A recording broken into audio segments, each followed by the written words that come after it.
大家好，今日我哋要嚟傾下一個你我都關心嘅話題，甩頭髮、白髮，仲有髮質差嘅困擾。你有冇發現，朝頭早梳頭嘅時候，把梳總係有啲頭髮甩喺度，或者照鏡嘅時候覺得白髮越嚟越多，甚至覺得髮質變得又乾又開叉。唔好擔心，今日我哋要從中醫嘅角度揭開頭髮唔健康嘅5大因素，並分享實用嘅改善方法，等你揾返烏黑亮麗嘅秀髮。首先，我哋嚟睇睇點解頭髮會出狀況。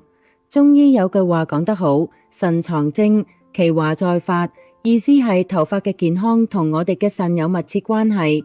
呢度講嘅精係指人體嘅精氣，包括先天之精同後天之精。先天之精嚟自父母遺傳，所以有啲人天生頭髮濃密烏黑，有啲人卻容易少年白頭。而後天之精呢，就係我哋食嘅食物轉化成嘅營養，滋養五臟六腑。如果後天之精充足，頭髮自然茂盛；如果不足，就會甩頭髮、白髮，甚至髮質變差。除咗腎，中醫仲提到肝藏血，髮為血之餘，肝腎一虛，頭髮就首當其衝。咁到底係邊啲生活習慣令我哋嘅肝腎受傷呢？跟住落嚟，我哋直擊5大原因，並話俾大家聽點樣改善。第一個原因係喺食物裏邊，我哋好多人鍾意食香腸、火腿、即食麵，呢啲加工食品裏邊經常含有防腐劑，例如亞硝酸鹽，佢同胺類食物結合之後，會變成致癌嘅亞硝酸胺，影響毛囊嘅營養輸送，令頭髮變得脆弱。仲有禽畜肉品中嘅生長激素，亦會騷擾內分泌，阻礙頭髮生長。咁點算呢？少食加工食品，或者盡量選擇天然防腐劑，比如生薑、大蒜、醋，亦都可以飲啲含茶多酚嘅烏龍茶，健康飲食。第二個原因係營養失衡，頭髮需要蛋白質同鐵質嚟生長。如果你長期挑食、減肥過度，或者鍾意食啲油炸辛辣嘅食物，就可能傷肝膽，影響氣血運行，導致甩頭髮。中醫話肝血不足，頭髮乾枯斷裂；腎精不夠，白髮就嚟揾上門啦。試下中醫嘅四物湯加麥門冬或龜皮湯補血，等啲頭髮重新充滿活力。第三個元兇，熬夜。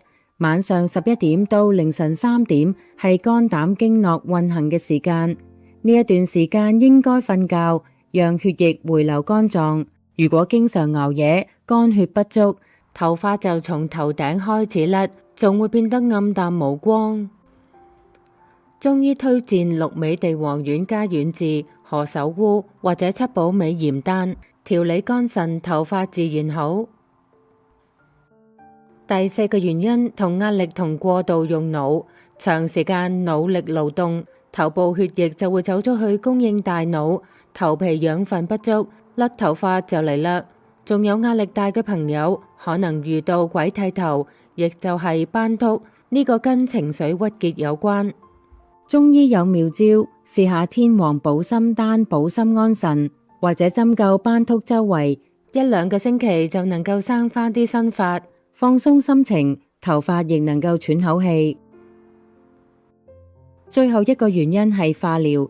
化療雖然能夠殺癌細胞，但亦傷毛囊，導致頭髮一大執咁甩落嚟。好消息係停藥後1-2個月，通常會生返啲新髮，但呢個時候脾胃同腎氣都虛弱，需要好好調養。中醫建議用4君子湯或4神湯，或加鹿尾地黃丸加雞血藤、黃芪，幫你恢復元氣。我哋再嚟傾下白髮。如果你喺40歲前就有白髮，如果唔係遺傳問題，咁可能係身體喺度求救。中醫認為白髮跟肝腎虛弱有關，現代人壓力大、熬夜、飲食不均，都會令黑色素細胞受損。血液循環變差，毛囊老化加速，咁點算呢？中醫有兩大妙招。中醫話以黑補黑，多吃黑色食物補腎氣，例如黑芝麻、黑豆、黑木耳，再配搭優質蛋白質，例如雞蛋、魚以及含鋅嘅蠔同堅果。試下呢一道黑芝麻桑葚粥，50克冇炒過嘅黑芝麻，35克白米加水煮熟，最後加桑葚同黑糖，簡單又養發。仲有何首烏烏骨雞湯，補腎又補蛋白質，超適合白髮族。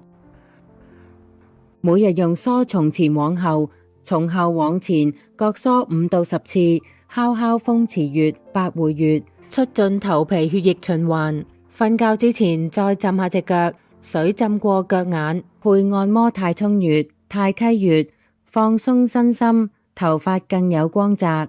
今日我哋從中醫角度傾咗甩頭髮、白髮、髮質變差嘅5大原因，以及實用嘅改善方法。